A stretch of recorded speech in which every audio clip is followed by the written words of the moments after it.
출애굽기 10장 21절부터 29절까지 말씀을 본문으로 해서요. 이스라엘 자손들이 거주하는 곳에는 빛이 있었더라. 이스라엘 자손들이 거주하는 곳에는 빛이 있었더라 라는 제목으로 말씀을 나누겠습니다. 오늘 본문 말씀은요, 애굽을 때렸었던 9번째 흑암의 재앙에 대해서 기록을 해주고 있습니다. 비구리, 파악독, 박드흑, 그리고 장자, 죽음, 이렇게 10가지 재앙, 그 재앙은 순서대로 3개씩 묶여가지고 사이클을 이루고 있다라고 말씀을 드렸어요. 그래서 3번째 재앙, 6번째 재앙, 9번째 재앙, 이 각 묶음의 마지막 재앙들은 경고 없이 때리십니다. 그래서 3번째 이재앙이 그랬었고, 6번째 독종, 곧 전염병 재앙이 그랬었고, 이번 9번째 흑암 재앙도 역시 경고 없이 애굽을 치세요. 21절 말씀을 같이 읽겠습니다. 시작. 여호와께서 모세에게 이르시되 하늘을 향하여 내 손을 내밀어 애굽 땅 위에 흑암이 있게 하라. 곧 더듬을 만한 흑암이리라. 아멘.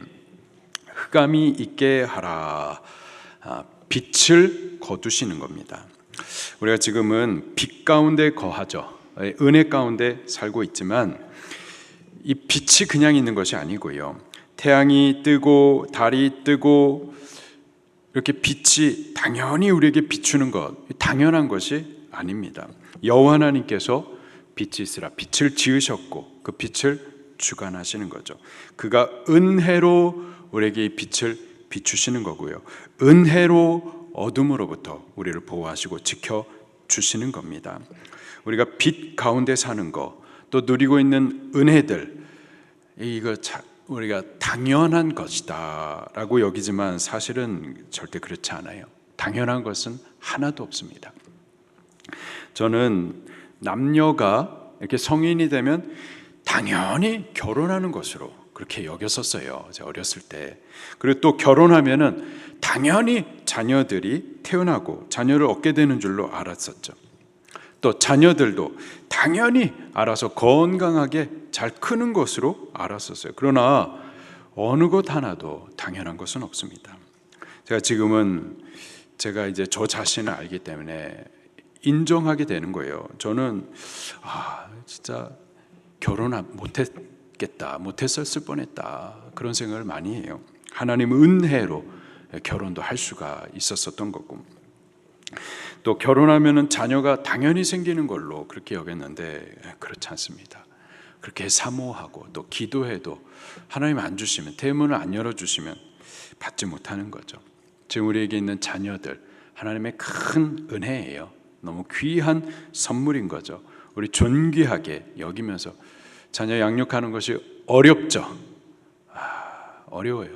그러나 하나님 주신 귀한 선물로 은혜로 여기면서 우리 최선을 다해서 또 잘 양육해야만 하겠습니다. 또 자녀들이 당연히 건강할 것이다, 절대 그렇지 않아요. 우리 자녀들이 건강하게 자라는 게 정말 하나님의 큰 은혜인 거죠. 하나님의 은혜가 아니면은 이 중에 하나도 우리가 거저 받을 수 있는 것은 없습니다. 지금 또 우리가 예배하고 있지만요, 우리가 이렇게 자유하며 예배할 수 있는 것, 이것도 절대 당연한 게 아니죠. 우리가 코로나 시국 가운데서 체험적으로 아는 것들이에요.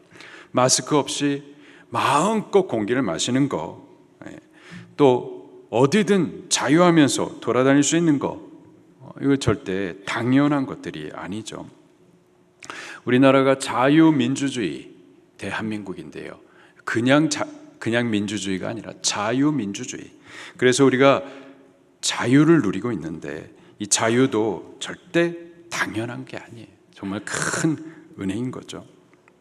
전체주의 국가, 통제 국가가 되면 우리 이렇게 자유롭게 나와서 예배 절대 할 수 없는 겁니다. 당연하다고 여기며 누려왔었던 것들이 사실은 절대 당연한 것이 아니고 하나님의 은혜였었던 겁니다.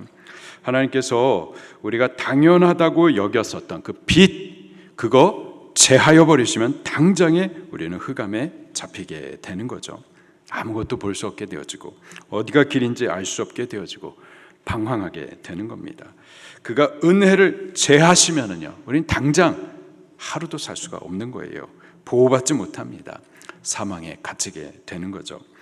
여기 애굽에 내렸었던 이 9번째 흑암의 재앙, 이 재앙은 하나님께서 은혜로 비추어 주셨던 그 빛을 제하시는 이 흑암의 재앙이었었습니다. 어느 정도의 흑암인지 더듬을 만한 흑암이라고 부연하여서 설명해 주고 있어요. 더듬을 만한 흑암. 해가 지면은 어두워지는 저녁 시간의 어둠이 아니었었습니다. 보통의 어둠, 자연 질서의 순환으로 오는 그런 어둠이 아니라 더듬을 만한 흑암, 재앙으로서의 흑암이었었던 거죠. 22절 말씀해 보니까 캄캄한 흑암이라고 또 표현을 하고 있습니다. 22절 시작. 모세가 하늘을 향하여 손을 내밀매 캄캄한 흑암이 3일 동안 애굽 온 땅에 있어서. 캄캄함, 흑암, 같은 말이죠. 히브리식 발음으로 호쉐크 아펠라, 같은 말입니다. 동의어예요. 같은 단어를 두 번 나란히 사용하는 것은 강조의 의미가 있습니다. 그래서 표현하자면은 캄캄한 어둠, 짙은 어둠, 완전한 어둠, 해진 저녁 시간의 어둠이 아닌 다른 종류의 어둠, 재앙의 고통스러운 흑암이었었던 겁니다. 이런 재앙 아래 사람들의 모습이 23절에 이렇게 기록을 하고 있습니다. 같이 봅니다. 23절 시작. 그동안은 사람들이 서로 볼 수 없으며 자기 처소에서 일어나는 자가 없으되 온 이스라엘 자손들이 거주하는 곳에는 빛이 있었더라. 아멘. 흑암의 재앙 속에서 사람들은 서로를 볼 수 없었습니다. 그리고 자기 처소에서 일어나지 못했었어요. 아무것도 하지 못했다라는 뜻이죠. 일어나 가지고 세수하거나 또는 이제 아침 식사, 점심 식사, 저녁 식사를 위해서 밥을 만들어 먹거나 이런 것조차도 하지 못했었던 거죠. 밭에 나가서 일을 하거나 우리에게 있는 가축에게 밥을 주기 위해서 그런 것도 전혀 할 수가 없었던 겁니다. 아무것도 보이지 않기 때문에 움직이지도 못했었던 거죠. 그냥 일상이 마비된 상태인 겁니다. 나라 전체가 어둠에 붙잡혀가지고 그렇게 묶여있는 상태인 거죠. 며칠 동안 그랬었죠? 22절에 보니까 3일 동안이었었습니다. 요나 선지자가 물고기 뱃속에 갇혀 있었는데 며칠 동안요? 3일 동안. 나사로도 무덤에 갇혀 있었고 예수님도 죽으시고 무덤에 갇혔었는데 며칠 동안요? 3일 동안이죠. 이 3일은 완전한 죽음을 상징을 합니다.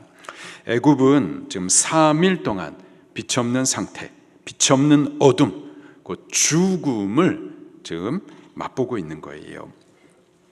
사람이 3일 동안 전혀 빛을 보지 못하는 흑암 가운데 있으면 어떻게 될까요? 흑암 가운데 있으면 처음에는 답답함, 불편함을 느낄 겁니다. 큰 두려움도 있었을 거예요. 그러나 3일 동안 흑암이 계속되면은요, 아마도 아주 심각한 정신적인 이상이 나타나게 될 겁니다. 여기저기 아이들 울음소리가 들리고 아이들 울음소리뿐만이 아니라 아주 괴로움의 아주 처참한 비명소리도 함께 들렸었을 거예요. 자, 그런데 이러한 난리 재앙 가운데에서 23절 마지막에 보면은 이스라엘 자손들이 거주하는 곳, 곧 고센 땅에는 무엇이 있었어요? 빛이 있었습니다. 애굽에는 흑암이, 그러나 이스라엘 자손들이 거주하는 고센 땅에는 빛이 있었어요. 애굽에는 하나님의 재앙이, 이스라엘 자손들이 거주하는 고센 땅에는 하나님의 은총이 비추어졌었습니다. 애굽은 많은 신들을 섬기는데 그 가운데 주신은 태양신 라입니다. 애굽은 태양의 제국이에요. 태양의 제국이라는 이름은 있었지만은 어둠에 빠졌었고요. 이스라엘은 흑암 가운데에서도요 빛의 보호를 받을 수가 있었습니다. 지금도 그렇습니다. 우리가 예수님을 믿는 자로 하나님의 말씀 안에 거하는 동안에는 우리가 빛의 자녀인 줄로 믿습니다. 말씀 안에 머물러 있는 동안에는 하나님의 빛이 우리들을 비춰주시고 하나님의 보호하심 가운데 우리가 보호를 받을 수가 있는 줄로 믿습니다. 새벽 예배 시간에 에스겔이 환상 가운데 에스겔은 제2차 예루살렘 공격과 포위 이후에 바벨론으로 포로로 끌려가 가지고는 바벨론 땅 그랄 강가에서 그렇게 사로잡혀 있었었는데, 그러다가 얼마 후에 유다 나라가 멸망받는다라는 소식을 듣게 됩니다. 유다 나라에게 있었던 거룩한 성 예루살렘, 그리고 그 안에 있었던 예루살렘 성전이 붕괴돼요. 교회가 붕괴된과 함께 나라도 붕괴되죠. 자, 그런데 이제 무너진 이후에 하나님께서 친히 세우실 새 예루살렘과 또 새 성전에 대하여서 환상을 보게 됩니다. 새 예루살렘 그리고 새 성전에 담이 있었어요. 담벼락들이 있었던 거죠. 이 담은 성의 안과 밖의 경계를 정하는 겁니다. 거룩한 것과 속된 것의 경계를 정해주는 거죠. 그 경계가, 그 담이 결과적으로는요, 부정한 것으로부터 속된 것으로부터 우리를 지켜내어 주십니다. 그 울타리 안에 머물러 있는 동안에는 하나님의 진노와 재앙으로부터 우리를 보호해 주시는 것이 담인 거예요. 예수님이 우리의 담이 되십니다. 그분의 말씀이 우리의 울타리가 되어 주세요. 우리가 예수님을 믿는 믿음 안에 머물러 있는 동안에는요, 죄와 사망 마귀의 권세로부터 보호받습니다. 우리가 말씀 안에 거하는 동안에, 말씀의 담 안에 거하는 동안에 하나님의 재앙과 심판으로부터 보호받습니다.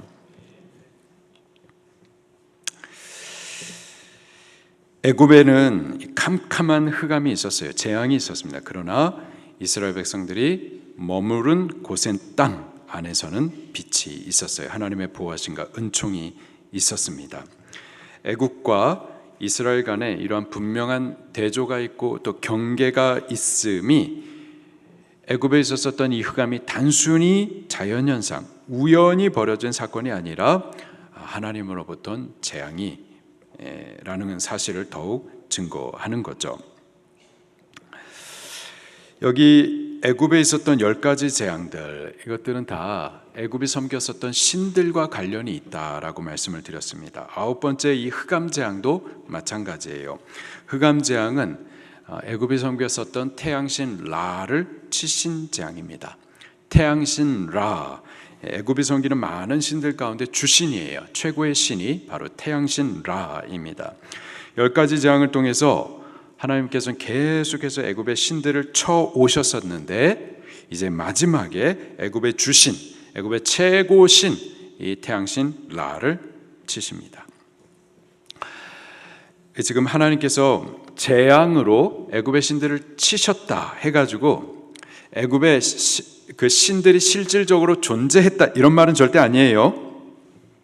그들이 섬기는 신들이 실제로 존재하지도 않았었고, 저들의 기도와 제사를 받지도 못하고 돕지도 못하고, 그런 것들은 헛된 우상이다라는 사실을 재앙을 통하여서 드러내신다라는 것을 뜻하는 겁니다. 태양신 라, 이 태양신 라는 아침, 점심, 저녁 이 시간을 따라서 그 모양도 또 이름도 또 달라져요. 아침에는 그 이름이 케프리라는 이름으로 불려지는데요, 이 케프리 신이 관장하는 일은 창조, 또 태양을 뜨게 하는 일출, 또 태양과 천체의 운행과 움직임, 이런 것들을 관장한다라고 여겨졌고요.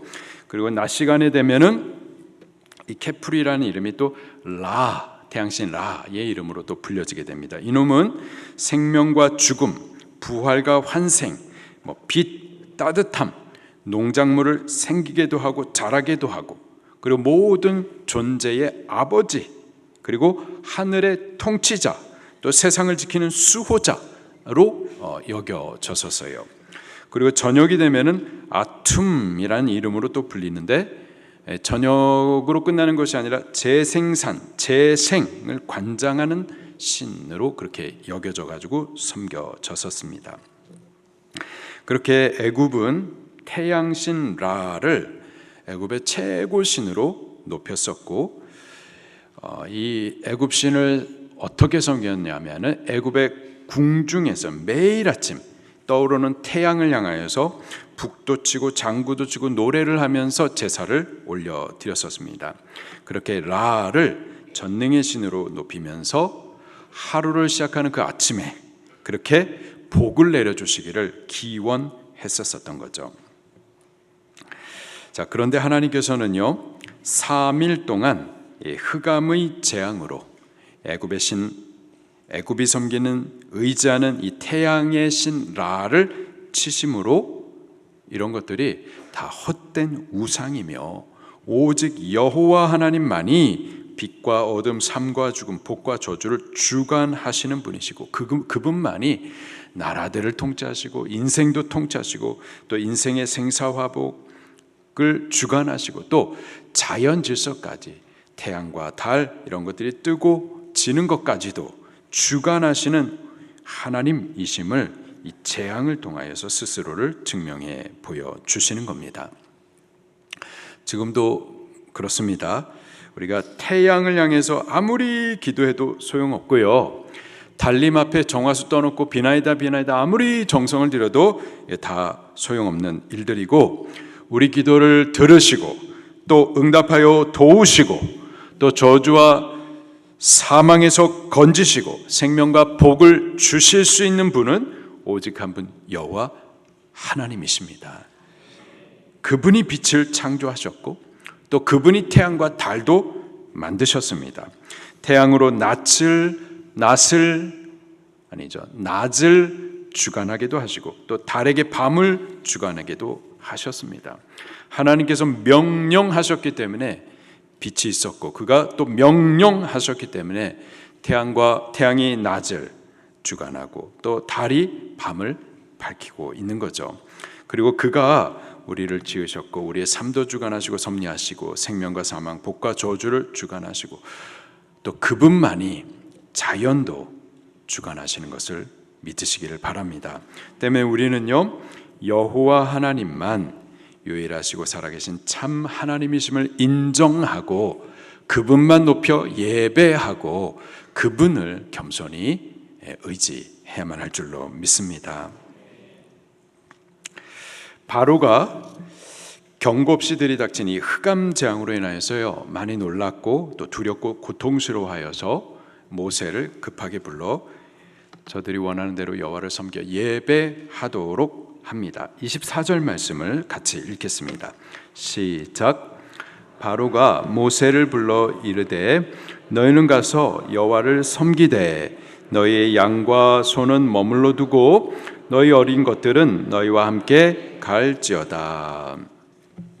지금까지 애굽에 있었던 재앙의 원인은요 바로의 불순종 때문입니다. 하나님의 백성을 보내지 않았었기 때문이죠. 그들로 하여금 하나님을 섬겨 예배하는 일을 못하게 막았었기 때문에 재앙이 임했었던 겁니다. 이제도 이 흑암의 재앙도 자기 불순종 때문에 임한 것을 알고 모세를 얼른 불러서 그 백성을 보내 이제 하나님을 섬기도록 예배하도록 그렇게 내보냅니다. 근데요 이때에도 그냥 보내진 않고요 다시 또 타협안을 제시를 합니다. 뭐라고 말을 하느냐? 너희는 가서 너희가 원하는 대로 여호와 하나님을 예배해라. 여호와를 섬겨 예배하되 뭐라고 말하죠? 너희의 양과 소는 여기 이곳에 머물러 두고 너희 자녀들과 함께 가가지고 예배하라 말을 하고 있습니다.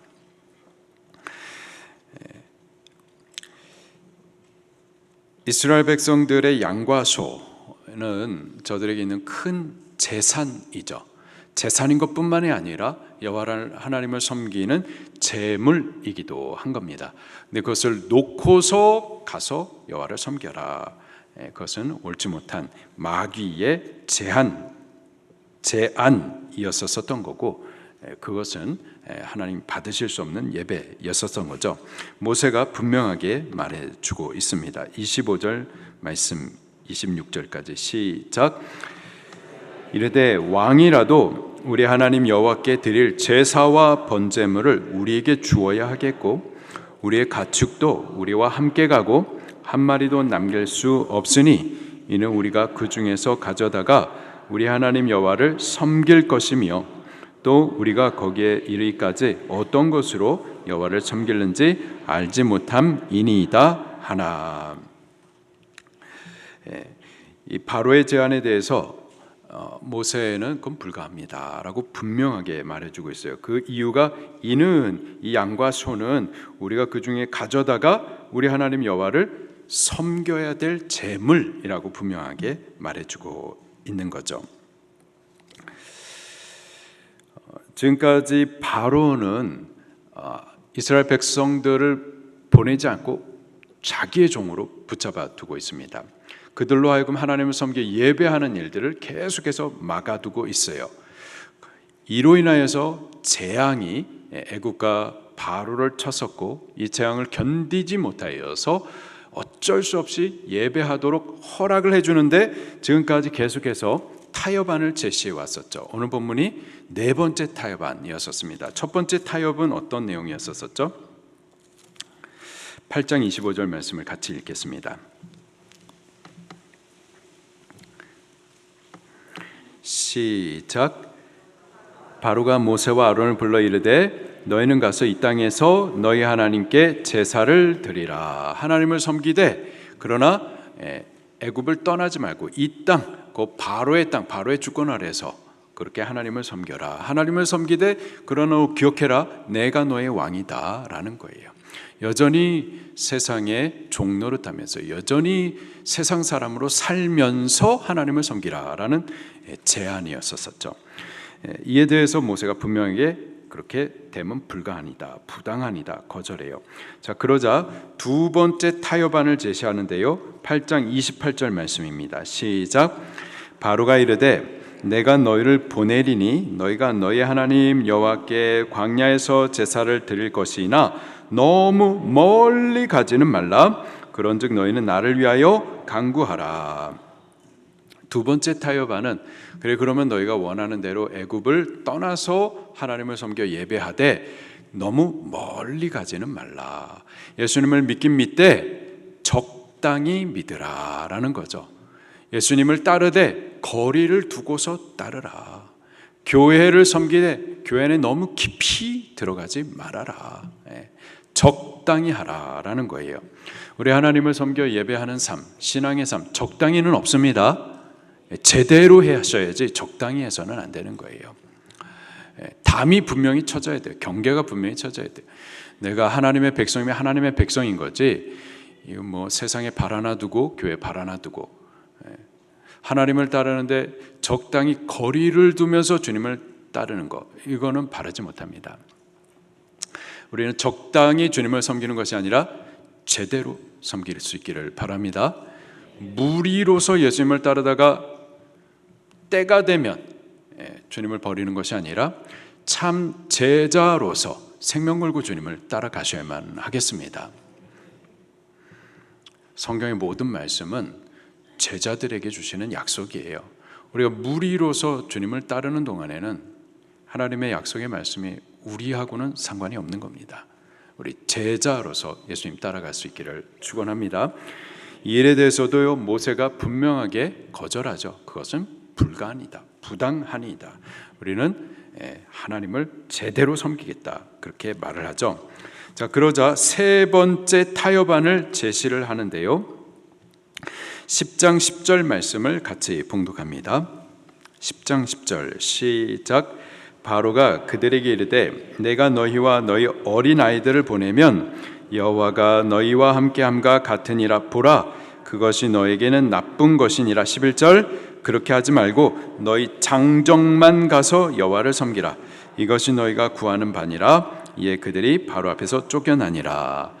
너희 부모님들만 예배하고 섬기고 너희 부모님들만 헌신하고 너희 부모님들만 새벽 예배도 하고 교회 봉사도 하고 자녀들은 공부해야지, 학원 가야지, 자녀들은 땅에서 성공해야지, 자녀들을 위해서 부모가 기도해 주면 되지, 아이들은 기도하지 말고 공부하면 되는 거고, 그렇게 자녀들을 놓고 부모만 가라. 이게 바로 마귀의 세 번째 타협안인 겁니다.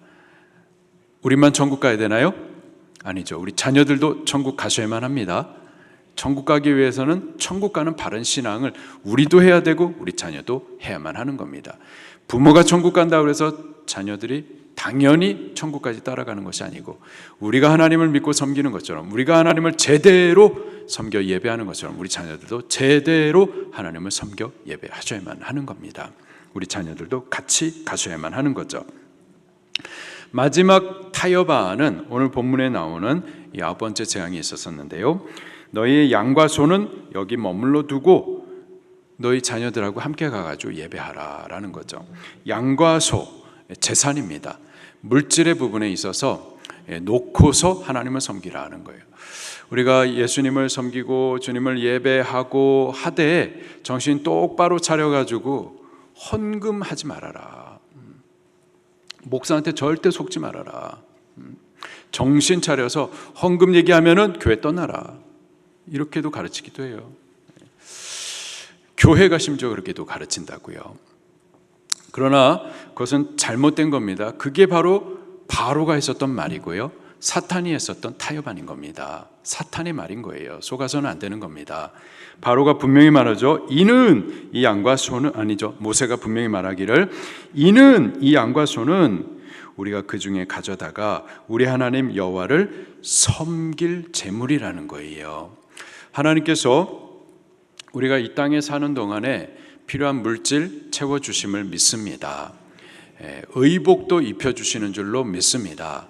만나도 하나님께서 하늘을 열어서 얼마든지 먹게도 해주세요. 겨우 먹는 것이 아니에요. 이제 다음 주에 보게 되면은 출애굽할 때 이스라엘 백성들 그냥 출애굽하는 게 아니라 애굽의 의복과 금은 보화를 함께 받아서 출애굽합니다. 하나님께서 우리가 이 땅이 광야와 같은 인생의 신앙의 길 가는 동안에 거지처럼 살게 하시는 것이 아니라 우리에게 좋은 옷들을 입혀주시고 좋은 것들을 채워서 신앙생활 하게 하심을 믿으시기를 바랍니다. 근데 우리에게 하나님께서 주시는 것들에 분명한 목적이 있어요. 여호와 하나님을 섬겨 예배함에 있는 겁니다. 의복을 입혀서 보내주시는데 의복을 통하여서 이제 이스라엘 백성들이 광야 생활하는 동안에 저들이 입고 나섰던 의복이 헤아려졌었나요? 헤아려지지 않았어요. 그런데 애굽에 좋은 의복을 주셨어요. 왜 주셨을까요? 이스라엘 백성들이 광야에서 소고기 잡아 먹었었나요? 아니에요. 만나 먹었었습니다. 근데 왜 가축을 갖다가 보내주셨을까요? 다 하나님 성막 짓게 하고 하나님 예배하는 제물로 올려드리게 하시려고 맡겨주셨던 겁니다. 오늘 우리에게 하나님께서 우리 자녀도 공부할 수 있도록 학교도 보내주시고 또 우리 직장생활하면서 높은 지위도 주시고 또 지도자로서 권한들도 하나님께서 허락해 주시는 것, 이 땅에 아름다운 옷을 입히시고 지위를 주시고 권한을 주시고 권세를 주시고 물질도 주시고 다 주시는데 이 모든 목적은 여호와 하나님 예배의 목적이 있습니다. 그래서 우리 자녀들도 공부하되 분명한 목적이 있어야 돼요. 주를 섬겨 예배를 위해서 공부하셔야만 하는 겁니다. 또 우리가 사업하는 것도요, 돈 많이 벌어서 뭐 하게 해요? 주를 섬겨 예배하는데 목적이 있어야만 합니다. 제가 최근에 우리 기업 신방 예배를 드리고 왔는데 집사님, 제가 이 기업 신방을 지금 몇 번째 드린 겁니까? 네 번째입니까? 다섯 번째입니까? 여섯 번째라는 거예요. 여섯 번째. 그리고 그 기업 신방 예배를 드릴 때마다 주셨던 그 말씀을 그 기업에다가 액자로 이렇게 걸어 두셨더라고요. 보니까 주를 위한 기업으로 세우는 동안 하나님께서 또 그렇게 복되게 해주시는 줄로 믿습니다. 여섯 번째 기업을 확장하게 하고 계속해서 이전하게 하시고 더 맡겨주시고 더 번창케 해주시고 우리 기업이 그렇게 되기를 예수님 이름으로 축원합니다. 제가 우리 방주교회 초기에 그렇게 기도했어요. 하나님, 우리 방주교회 교인들 가운데서도 재벌그룹 총수가 나오게 해주세요. 아멘 하시는 분은 받으시기를 바랍니다. 그냥 우리가 사업을 하고 기업 경영을 하고 그래서 그냥 나만 겨우 먹고 사는 거, 나만 겨우 그냥 부유하게 사는 거 정도로라면은 그거 말고 좀 하나님 나라 복음의 영광을 위해서, 영혼들 구원하는 복음 사역을 위해서 하나님 우리 기업이 쓰임을 받을 수 있게 힘 있는 기업으로 일으켜 주세요. 이렇게 좀 기도하시고 그렇게 우리 기업을 세워 나가시기를 바랍니다. 그런 목적이라면 하나님께서 더욱 허락하여 주실 줄로 믿습니다. 모세가 이렇게 말하죠. 바로를 향하여서도 25절에 보니까 왕이라도 우리 하나님 여호와께 드릴 제사와 번제물을 우리에게 주어야 하겠다. 땅에 있는 모든 것들이 다 사실 그 주인은 하나님이십니다. 하나님의 것들이에요. 그리고 하나님을 위하여서 바쳐져야만 하는 겁니다. 이스라엘 백성들이 바벨론 포로로 70년이 있다가 70년 만에 저들이 이제 포로 생활을 마치고 예루살렘으로 회귀하여 돌아갈 때에 다시 성전을 건축할 목적으로 돌아갑니다. 그때에 그냥 돌아간 것이 아니고요. 바벨론 왕 고레스에 의해서 거기 하나님 앞에 제사 드릴 제물들, 가축들을 함께 주면서 보냈었어요. 이 세상의 왕들도 여호와 하나님을 섬겨 예배해야 되는 것이 맞습니다. 세상의 모든 것들은 다 하나님을 목적으로 만들어진 거고 있는 거예요. 우리에게 지금 있는 권한들, 재물도 마찬가지고 건강도, 시간도 마찬가지고 우리에게 하나님께서 허락해 주신 지위들도 마찬가지고 다 주를 섬겨 예배함의 목적이 있어야만 할 줄로 믿습니다. 그렇게 살아가는, 그렇게 사용하는 우리들이 꼭 될 수 있기를 예수님 이름으로 축원합니다. 말씀 붙들고 통성으로 기도하시겠습니다.